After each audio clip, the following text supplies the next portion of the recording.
Good YouTube, almost forgot to record. This is yo, almost just choked. Y'all ever like almost choke and y'all go like this, like I'll jump forward, but I almost just choked if you're on my back. You can see in my eyes, I almost just choked. Anyway, we're watching influencers who died trying to go viral. It's crazy. It's a crazy video, but it's gonna be very interesting. Anyway, say what's good to YouTube, y'all. Nice streak though. Come on, end. Safety net. The draw of these videos lies in the constant, ever-present risk that a single slip or misstep could be fatal. But Facts. Wu needed to stand out if he wanted to make a career out of it. So he took things a step further. Instead of just posting videos about sitting or standing close to the edges, Wu posted stunts like riding a Segway right up to the edge, hanging Nigga. from the ledges, and doing pull-ups until he was close to muscle failure. This allowed him to gain an audience from the get-go, giving him the confidence to continue down this path. Over the years, he posted more than 500 videos and live streams to various platforms and managed to earn over 1 million followers on Weibo alone.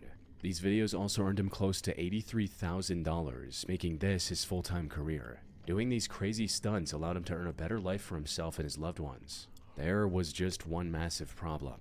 Creating viral stunts for an online audience means the creator can never slow down. Facts. Each video has to be crazier than the last one, or the audience becomes bored and moves on, leaving them without an income. However, the crazier the stunt is, the more likely it is to turn lethal. Sadly, that's exactly what happened with Wu in November 2017.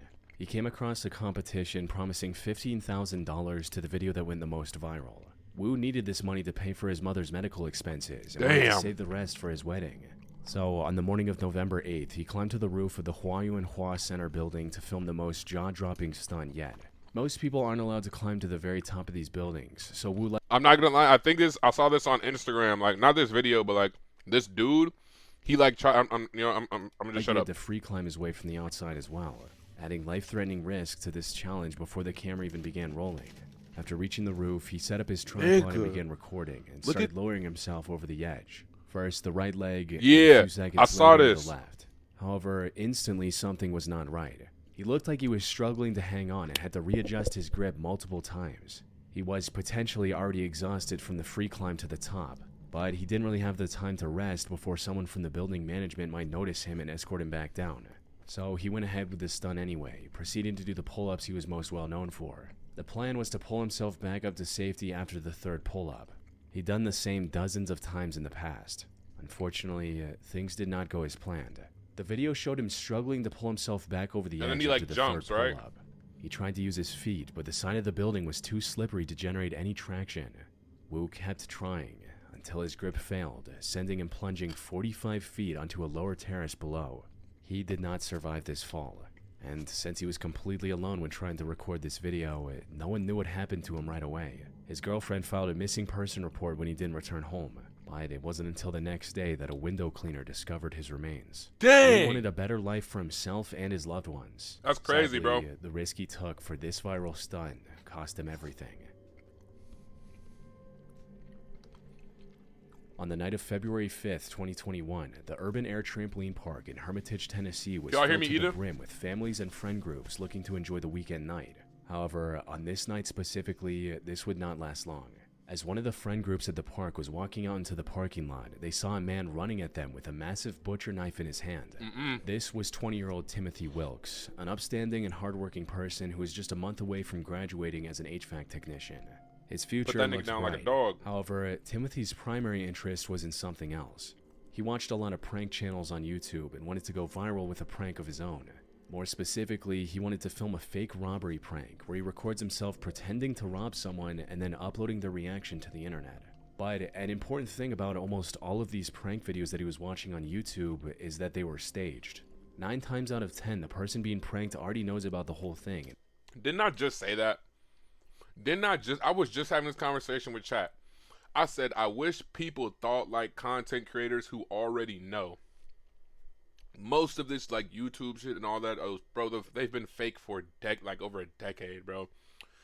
Like, I wish people take this shit way too seriously, bro. They take it so like, I take it so to heart, but it should be fake. We were talking about it because we were talking about how someone's like the states are dangerous and all that shit. Like, bro, nigga, it's dangerous everywhere. It depends on the people. It's not, bro. It's the people. Niggas be having mental illnesses and all type of time, bro. and is only acting terrified for the camera. Timothy either didn't know this crucial detail, or he knew but wanted to make his prank more authentic. So, on the 5th of February 2021, at around 9:25 p.m., he lunged at a group of friends with a knife in his hand. The plan was to scare them and then reveal that it was a prank before things got out of hand. What Timothy didn't know was that one of the people in this group, 23-year-old David Starnes Jr., was carrying a concealed firearm. From David's perspective, Timothy was a random man charging at him and his friends with a knife. In a split-second decision, David drew his firearm and opened fire, hitting Timothy once. Unfortunately, this one shot proved lethal, resulting in Timothy passing away before any help could arrive. David stayed at the scene until the police arrived and explained everything that had happened. He was detained at the time, but the police released him later as his actions were deemed self-defense. If I was his dad, I'd be so pissed. On June 26, 2017, I'd be so pissed. 20-year-old YouTuber Mona Lisa Prez made a post on Twitter stating, "Me and Pedro are probably going to shoot one of the most dangerous videos ever. His idea, not mine." At first glance, this sounded like a severe exaggeration meant to drum up hype for her upcoming video, when in reality, calling it the most dangerous video ever was still an understatement for the tragedy that was about to unfold just 3 hours later.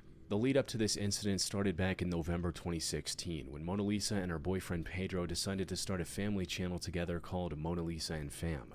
This family channels like never work, bro. I'm not gonna lie. They like never work out.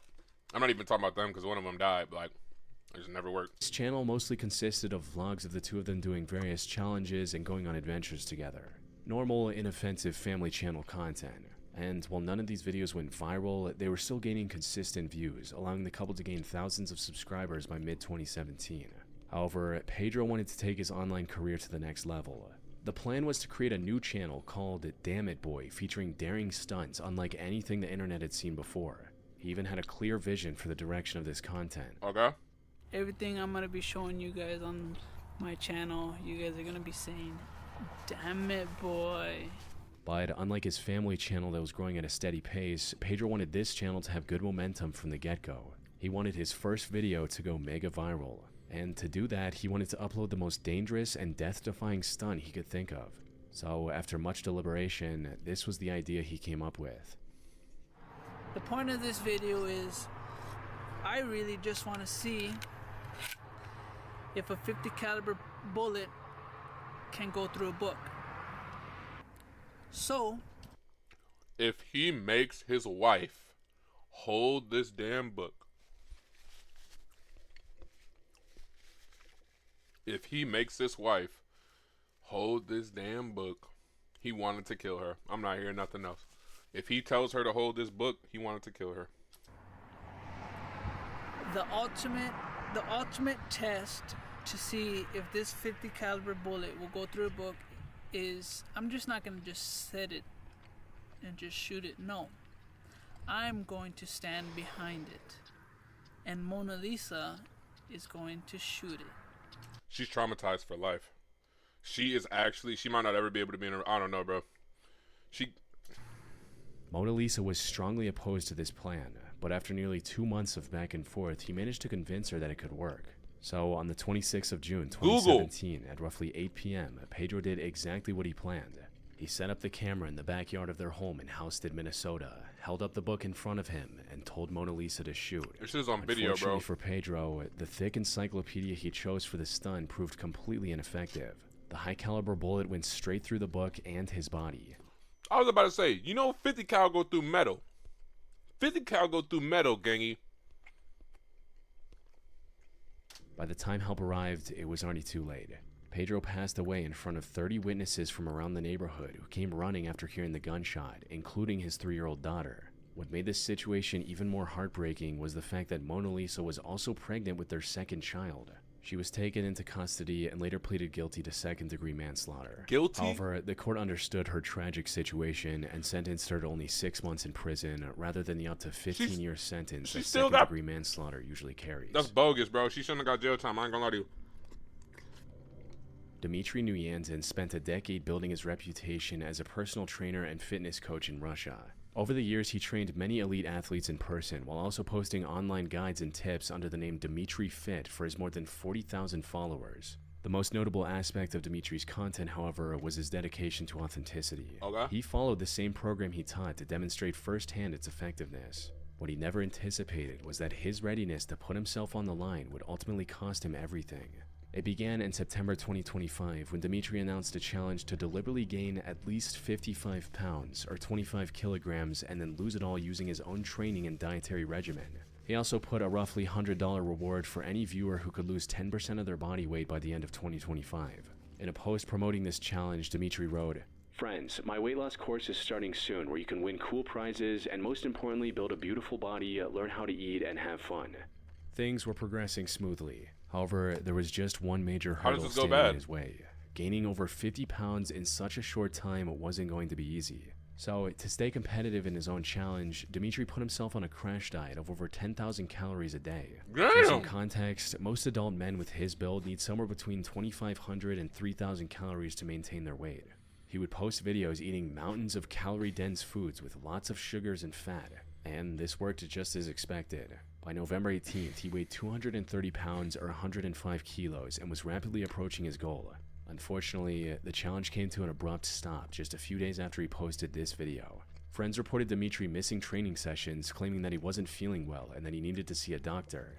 But before he could make an appointment, Dimitri It's called influencers who died trying to go viral. passed away from cardiac arrest in his sleep at just 30 years old.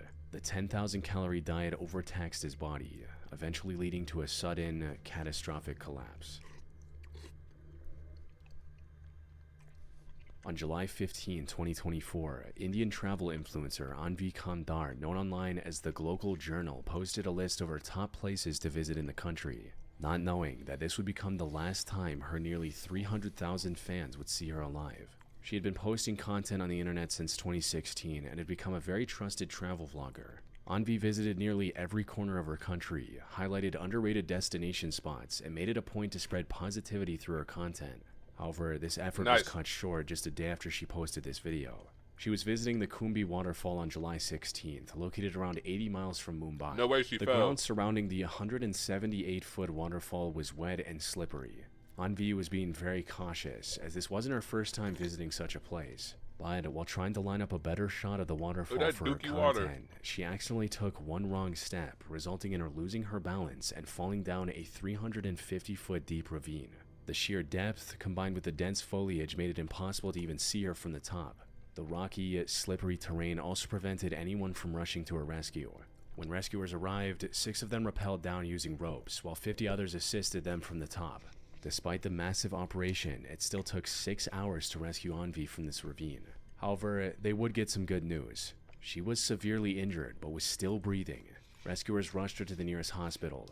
Unfortunately, Anvi had almost no strength left in her body and sadly passed away shortly after arriving at the hospital, leaving her once active Instagram account completely abandoned. That's unfortunate, man.